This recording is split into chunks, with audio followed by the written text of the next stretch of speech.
Því að við heyrt mér tala áður sko þegar ég að hugsa lög á soundtrack lífsmíns eins og ég kalla það lög sem að ómuðu í æskuminni eða unglingsárum og höfðu kannski takmarkað svona áhrifagildi á mig á þeim tíma svona nema þegar að tilbaka litið. Það að segja árið 1991 til dæmis að kom sko aragrúi af góðum hljómplutum út á þeim tíma. Ég held að þetta hljóti að vera bara einhver svona metár í tónlist. Það að segja ef við getum séð ég stundum sko, ég fæ svona mynd upp á internetinu af plötum sem kom át árið 1991 og það náttúrulega Nevermind með Nirvana, 10 með Pearl Jam,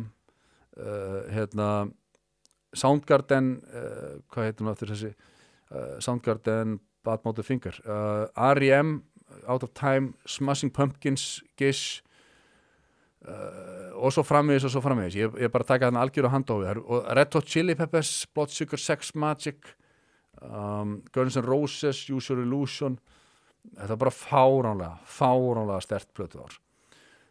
Nema hvað, og á þessum tíma kom út plata með R.E.M. sem að ég var ekkert brjálagur aðdáandi af, það var ekkert að breyta lífi mínu, en þegar þú hlustar á þetta tilbaka núna á þessum tíma, það er algjörlega góðsarnakennd plata og það er eitthvað magic, það er einhverju töfra við það að fara tilbaka í tíman og við gerum þetta reyndar daginn og ekki það ég sé að segja að Halldór Laxness plata með mínus sé góðsarnakennd plata, það verið aðrir að dæma það, en það var svona plötu kvöld hjá félagi tónskálda og textahöfunda þar sem Arnar Eggert Thórótsen, tónlistarprófessor, fór yfir plötuna og ég var hann í salnum og það er eitthvað svo maður verið viðkvæmur inn í sér þegar maður er að hlusta á eitthvað sem maður tók upp fyrir 20 árum síðan rúmum og fólk er að hlusta og tala það og í þessu broti sem þetta spila þá erum við að heyra sko Michael Stipe, söngvar R.E.M.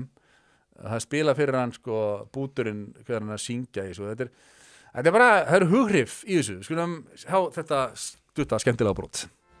I do remember singing it and where I was, and I remember that I took my shirt off and I was really frustrated with the engineer, who I love dearly, but he wasn't moving fast enough for me. I remember the night like it was yesterday, and I finished it and I stormed out.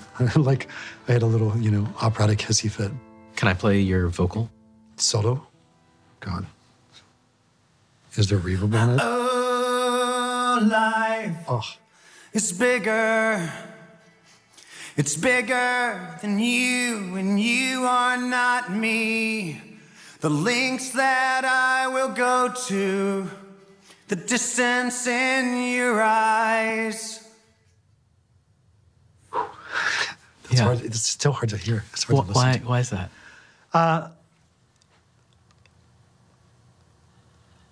It's just so naked, it's so raw. It's so unsupported. That's hard. Can I play you the demo of this song? Yeah, sure. I don't know that I've heard it before. Oh, it's slow. I have heard this. It's horrifying.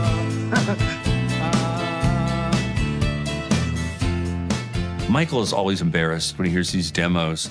And, I just try to go, Michael, at this point, it's just history. I mean, this is not going to change people's mind about it. The real song is imprinted in people's heads, and whoever buys this record and hears that will go, wow, they really screwed up the demo? What does that mean? Who cares? Distance in your eyes. I don't want to die with all this crap in a drawer somewhere. I kind of want it out there for the few people who are interested. Þetta bara, þetta var að segja okkur hversu tónlistin í líf okkar hefur mikil áhrif á okkur. Þetta lag til dæmis ég taldi það enga veginn part af mínu lífi per se, þetta var bara eitthvað sem eitthvað gamalt fólk hlustaði á fannst mér á þessum tíma en þetta er algjörlega góðsatnakennt þessi plata er bara insane sko. Algjörlega og það fyrsta sem ég gerði eftir ég sá þetta á YouTube í vikunni að ég fór út í bíl og setti þessa plötu á og bara blasta þetta er algjört gæða stöf og koma líka helviti góð myndbönd út með nokkrum af þessum þetta var alveg og það er svo gaman að þegar Michael Stipe og þessi félag farin í stúdíó og taka upp lög sem þeir eru tiltölulega nýbúin að semja og svona, þá gera þeir sér sjálfur enga grein fyrir hvaða áhrif þetta á eftir að hafa á samtíman og á líf okkar allra þannig að Og líka framtíðina. og framtíðina, Bara, samtíman og framtíð það er bara- að eilífu, fallegt þetta er það sem tónlistin gerir fyrir okkur